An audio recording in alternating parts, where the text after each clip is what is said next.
আসসালামু আলাইকুম গাইস, সবাই কেমন আছেন? আমি ভালো আছি अल्हम्दुलिल्लाह। हम अच्छा है। घूम वाला रोड ठीक था। किधर ठीक है, वो डेंजरस रोड में आ गया हम लोग। अभी हम जा रहे हैं मदीना की तरफ। तो मदीना जाने के लिए हमने जो मदीना का रास्ता है, मदीना हाईवे, वो यूज़ नहीं किया। हम लोग जद्दा यम्बो हाईवे पे हो गए थे। जहाँ से मदीना को टर्न लेते हैं वहाँ से सीधा निकल गए थे हम जद्दा यम्बो हाईवे पे।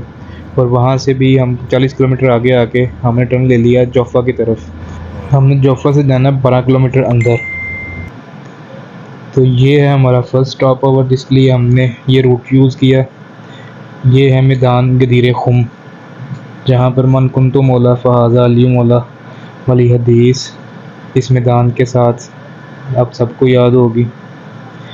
तो ये मैदान जब हुज़ूर पाक सल्लल्लाहु अलैहि वसल्लम हज्जतुल विदा से वापस आ रहे थे तो यहाँ पर सभी साहब को इकट्ठा करके खुतबा दिया था और तभी हुज़ूर पाक सल्लल्लाहु अलैहि वसल्लम ने ये हदीस इरशाद फरमाई थी। तो ये है मैदान गदीर खुम।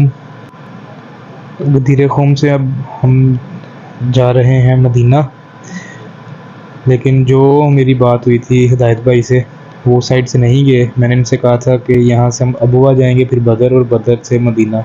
लेकिन ये एक नया रोड बना है, गदीर खुम से ही ये अंदर जा रहा है सीधा और ये जाके टच करता है जो मदीना हाईवे है।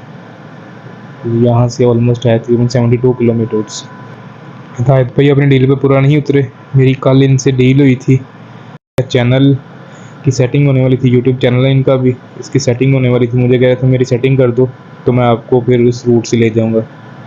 लेकिन वो वाकई में वो रोड भी ठीक नहीं था। जो जद्दा यम्बो जो हाईवे है वो हैवी ट्रैफिक की वजह से, क्योंकि किंग अब्दुल्ला इंडस्ट्रियल सिटी है वहाँ पे, तो बहुत हैवी ट्रैफिक चलती है, तो उसकी वजह से वो रोड काफ़ी ख़राब था। और जैसे ही हम जद्दा यम्बो से टर्न लिया हमने जोफ़ा की तरफ, वो रोड भी बहुत ज़्यादा ख़राब था। तो इस वजह से फिर ये इस साइड से आ गए। जी हिदायत भाई बताइए जरा कैसा रहा आपका सफर? আসসালামু আলাইকুম गाइस, সবাই কেমন আছেন? আমি ভালো আছি अल्हम्दुलिल्लाह। हम अच्छा है। अल्हम्दुलिल्लाह बढ़िया है, जबरदस्त है। अभी चल रहा है, बाकी आगे भी बहुत सफर है, इंशाल्लाह हो जाएगा। ये वो घूम वाला रोड ठीक था। किधर ठीक है, वो डेंजरस रोड में आ गया हम लोग। चलो अल्लाह का खैर। रात के 10 बज रहे हैं और अल्हम्दुलिल्लाह हम मदीना शरीफ पहुंच चुके हैं और इस घड़ी का बहुत सालों से इंतज़ार था।